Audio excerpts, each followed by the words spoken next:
welcome to World Insight with me, Tian Wei. The program is coming to you from Beijing on CGTN. This Tuesday saw the opening of the second Inter-Korean Summit this year. DPRK leader Kim Jong-un and South Korean President Moon Jae-in attended the three-day summit in Pyongyang. Earlier this month, Kim announced his first timeline for denuclearization, which aimed to complete the process by the end of U.S. President Donald Trump's first term in early 2021. Do these peaceful gestures from the DPRK indicate that peace on Korean Peninsula is finally at hand? Let's take a look. On the first day of a three-day visit, Moon held talks with Kim at the headquarters of the Central Committee of the Workers' Party of Korea. Moon has said his goal is to break a deadlock in talks between the U.S. and the DPRK. He was welcomed by Kim at the airport. Tens of thousands of people applauded and waved flowers as the two leaders paraded through Pyongyang. But Kim says he is hoping for a big outcome. The warm welcome for President Moon Jae-in means that our people are hoping for faster and bigger outcomes, like the outcomes we have achieved together so far. I think we should not forget the people's hopes and expectations, but have to work at a faster pace and make bigger achievements. If South Koreans get to see the people from the DPRK warmly welcoming us, they will be very proud and touched. They will also think that this summit will bear abundant fruit.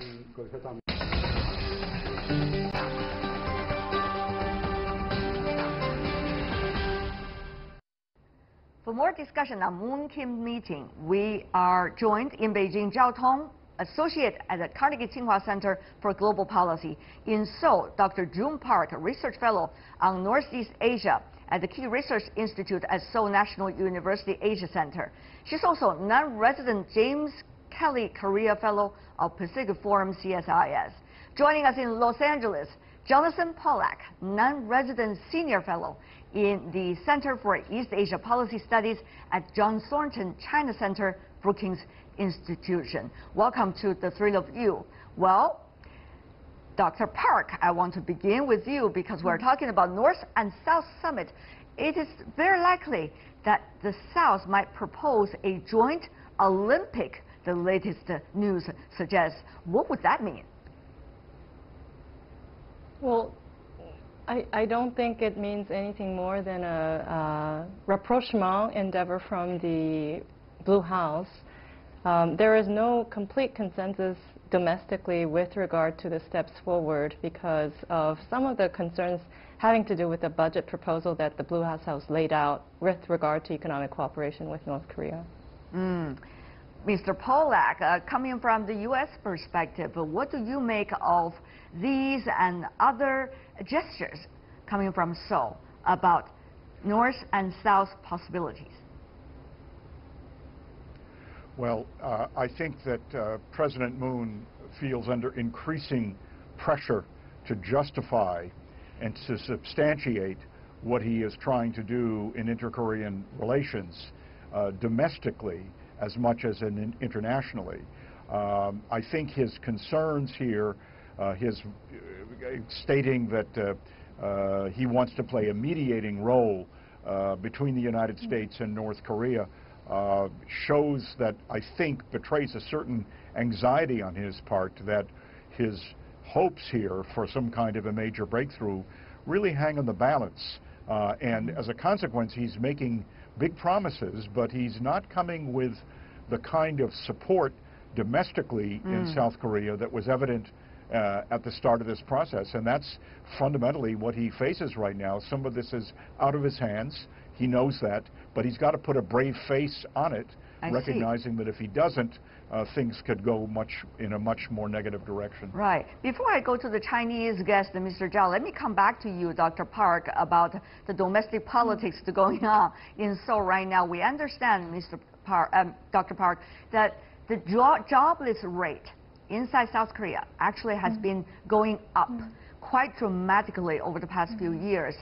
Some even suggest a historical high. So economic picture does not necessarily look beautiful to the current Blue House. However, we also see that Seoul has been playing quite an instrumental role in placing some of the parties much closer together, such as the United States and Pyongyang through its special envoy.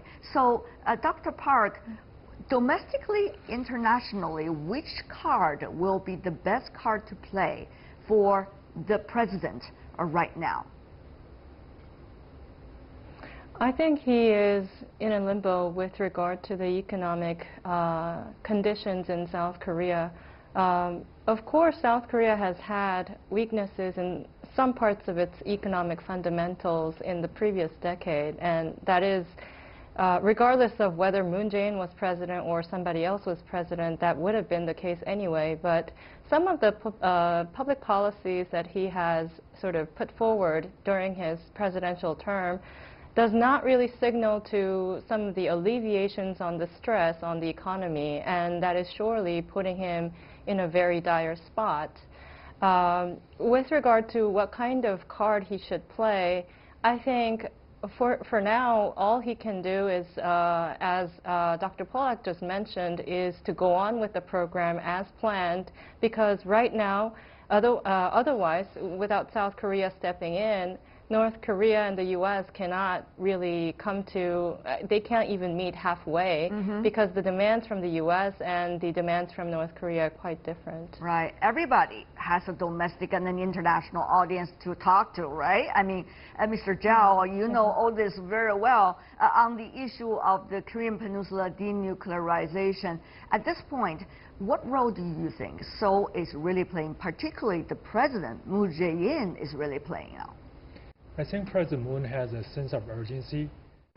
He knows that he only has about 3 years or so left in his term, presidential term, and there's a lot to be done. So he wants to push things forward as much as possible. So we see him in proposing this joint Olympic Games application. He doesn't really care about the results, but he wants to squeeze in as much as possible.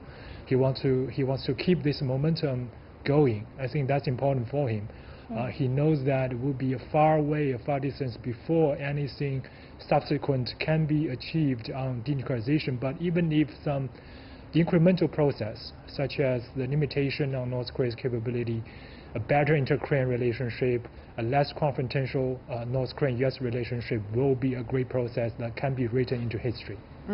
Well, it seems that everybody is having a time issue. If you think about Donald Trump, who, of course, has been putting a lot of beautiful words surrounding the June summit with the North Korean leader. If you look at the South Korea's timetable, of course, President Moon has to prove himself to be important and also constructive.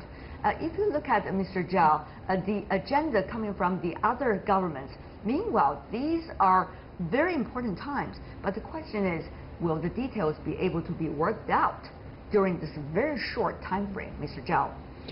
I think apparently other countries, including Russia and Japan, also have some sense of urgency. They don't want to be left out, so we see some works being done to arrange a summit meeting between Russia and North Korea and Japan and North Korea. But for the two most important players, North Korea and the United States, on the North Korean part, I think a key question is whether North Korea feels that the time is on its side.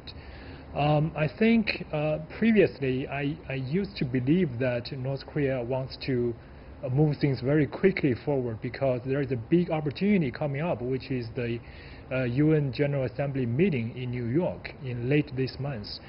If Kim Jong-un can go to that meeting, he would have a historical opportunity to show himself as international leader, to meet with other heads of states on the sidelines of UN meeting. That would be very effective to break North Korea's current diplomatic isolation. But if he wants to achieve that, he needs to make a quick breakthrough on North Korea-US bilateral relationship. But if he doesn't really care about that meeting, then he don't really need to rush things, right? He's now already in a relatively comfortable place. The U.S. sanction is on, but he has cooperation from other regional countries that can keep the North Korean economy going without any big crisis. So if he's not in a hurry, then we probably won't see much immediate progress. I have to say, Mr. Zhao, you're too much in a hurry compared to what is on the timetable of President Kim coming from the DPRK. If you think about the UNGA in just the end of September. Dr. Park, about that, I mean, if you look at the last summit between the North and the South, it was dramatic. It was warm. It was instrumental in a way. It broke the ice and it put hope on the overall process. And yet, the question is, what's next? Because this meeting, the coming up meeting, is supposed to be much more concrete than the last time, which is all about gesture, which is all about drama, Dr. Park. Anything concrete be done at all, Dr. Park? I think that the Moon administration would be very pressured from the United States with regard to what kind of measures should be laid out in sort of like a responsibility list for North Korea, and the request from the U.S. side to label every nuclear facility plus arsenals and submit it to the United States may be a little bit too far-fetched for North Korean standards. What they are hoping for is an alleviation of the economic tension, sort of the stress on the economy, and the Moon administration would have to sort of balance between trying to lessen the demands from both sides so that they can meet halfway. That's the only option that the Moon administration has in this mediation process. And from the North Korean side, it is highly unlikely, going back to UNGA, there is almost no real reason for Kim Jong-un to leave his seat and just show up there unless he has big agendas for denuclearization himself in a very true manner. Right. Because if he fails to do so, he would be lying on the global stage. But having said all of this, there is a huge difference, Mr. Polak, about the sequence, how things should take place, let's just say, between DPRK and the United States. I mean, the question is, what can Seoul do, right? I mean, the United States is saying, at least the Trump administration, okay, you do this, this, this, and this, and eventually we're going to say, oh, well, we have a peace agreement. But the DPRK is saying, let's make sure step by both sides. So there is a huge difference in nature. How strong President Moon has to be in order to be able to bring these two huge differences together? It's very much a big question. Yes. I think, though, you need to look at American policy at two very, very distinct levels. One is what we are hearing from President Trump himself, personally, and the other is what we are hearing from the bureaucracy of the United States government, including some of his closest advisors.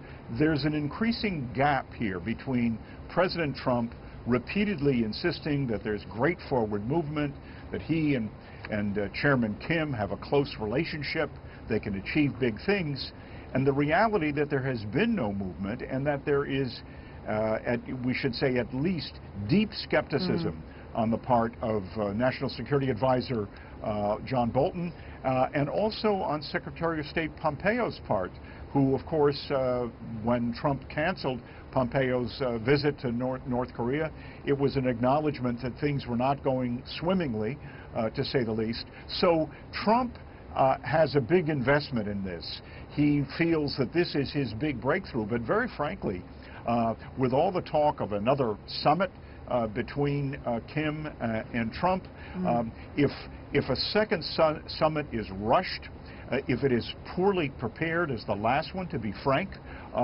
then the consequences here could be very, very great, especially for politicians who have to look at their domestic political circumstances and timetable, whether that's Donald Trump or whether that's Moon Jae-in, for both of them. Well, Mr. Zhao, when the South Korean president, Mr. Moon, is acting as a go-betweener to a certain extent, how much credibility he is putting himself there in order to get the two sides talk to one another? I mean, the two sides seem to do not enjoy the same amount of credibility as he does as a fresh politician on the international stage. So there's an enormous amount of political risk. And meanwhile, can really people take what he's saying seriously? Because he's not really the final decision makers, at least in the directions where the Korean Peninsula nuclear issue is going. I think you're absolutely right.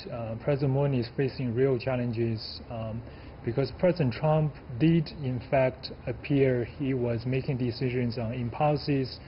He doesn't even face realities, right? In the book of Woodward revealed that on the Iran nuclear issue, he was told repeatedly by his advisor that Iran was complying with the Iran deal, but President Trump just responded, no, they are in violations, right? So you cannot even talk facts into him. That's a real challenge. But I think there are some real things that President Moon can do to move things forward. A big concern that is dragging the American feet towards moving another step in the form of declaring the end of war is the concern that after this declaration, North Korea might take advantage of this declaration and push for U.S. troop withdrawal from the Korean Peninsula, and how that would affect the future of U.S.-South Korean alliance relationship. In this regard, President Moon can, I think, have a candid discussion with the U.S. part about the future, possible future scenarios for the bilateral alliance relationship, because the U.S.-South Korean alliance is built on their common hostility towards North Korea. So now if North-South inter-Korean relations becomes better, naturally there's a big challenge how to continue or what should change for the alliance. I think those big questions should be discussed candidly, at least in theory, right? They need to lay out all the possible options and talk things through.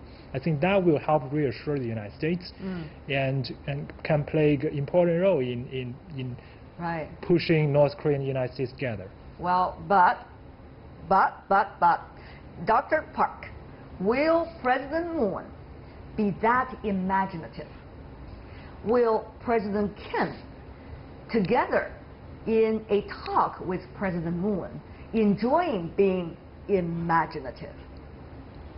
Maybe you're considering the concept of maybe creativity with regard to the policymaking process. And so that kind of creativity and the range of options are not really in their hands as of now, because here are these two sides who are having a very hard time to come to an agreement, and there is this mediator who claims to be sort of helping both sides, facilitating the process, but there are very limited options as to how to push things forward. Okay, peace treaty may be one option, ending the war, and that may bring about some positive discord from positive responses from the South Korean public, especially those who have been in the war or who have remnants of the war in their family history and whatnot. However, there is a lot of challenge ahead domestically with regard to pushing this any more further. Economic cooperation-wise, there's the budget, and also on the Panmunjom Declaration, having to pass it in the National Assembly, that's another challenge. So bipartisanship in this regard is so much required for Moon at the moment, but sort of he's putting his credibility down the line. But on the other hand, Mr. Zhao from Beijing, as you might have some knowledge about what's going on in DPRK, you see President Kim also has been adopting, to a certain extent, very similar approach that his American counterpart, President Trump, has been using. He's also in a letter through the special envoy coming from South Korea presenting to President Trump, suggesting the DPRK is still optimistic about doing something very positive even before the end of the very first term of President Trump. He's talking up about the hope as well. On the one hand, he might have the necessity to do that because he doesn't want to change his counterpart to discuss with in the future. But on the other hand, is this also a two-sides approach coming from Pyongyang, Dr. Zhao? Well, I think Chairman Kim is basically adopting the same tactic that everyone is adopting towards the U.S. president. That is basically to praise the U.S. president into further cooperation. Right?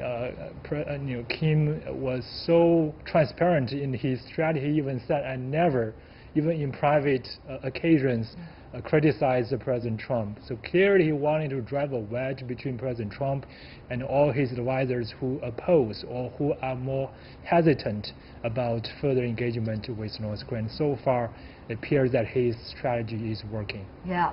Well, the DPRK and South Korea are interacting with one another. How the other parties would react and eventually act. Mr. Pollack, your assessment briefly. Well, again, I think that the two Koreas, in some sense, would like to drive this dynamic if they could, but there are much bigger forces here that are at stake, are involved. Although necessarily you have to have the two Koreas dealing with one another, if this is in the absence of any kind of tangible and sustained movement between the United States and North Korea, it's going to put enormous stress on the alliance between the United States and South Korea, and really put President Moon under great political pressure. So there are a lot of, should we say, balls in the air right now, and there's a lot that could go wrong, a lot of miscalculation could result. I think, if anything, the push that President Trump might himself make towards an early summit suggests his own political vulnerabilities, his own belief that somehow if he can sustain this process, it's going to solidify his stance as he heads into the 2020 presidential election. That's a very, very big risk. It presumes a lot on the part of what North Korea is prepared to do. So I, for one, would be very, very cautious about where we are. We may, I mean, although there's a lot of talk about breakthrough and so forth, but talk is talk. That's only one thing. There's a lot of action that has to occur. Before we go, also final words coming from the other two panelists. The one sentence, if you can, what is the thing that you are really looking at closely about that summit? Dr. Park, one sentence. The peace treaty may be something that a lot of people, regardless of political interests from any side, is looking for, but wishful thinking on this is not really advised. Dr. Zhao, one sentence. Yeah, the one thing I'll be looking for is whether Chairman Kim will repeat his commitment to the denuclearization timeline. He reportedly said he would like to achieve that by 2021. That would be a great commitment from North Korea, real commitment. So if he repeats that, I think that's a real indicator that he's serious. Okay, Zhao Tong, June Park, Johnson Pollack. Thank you so much for being with us. Thank you.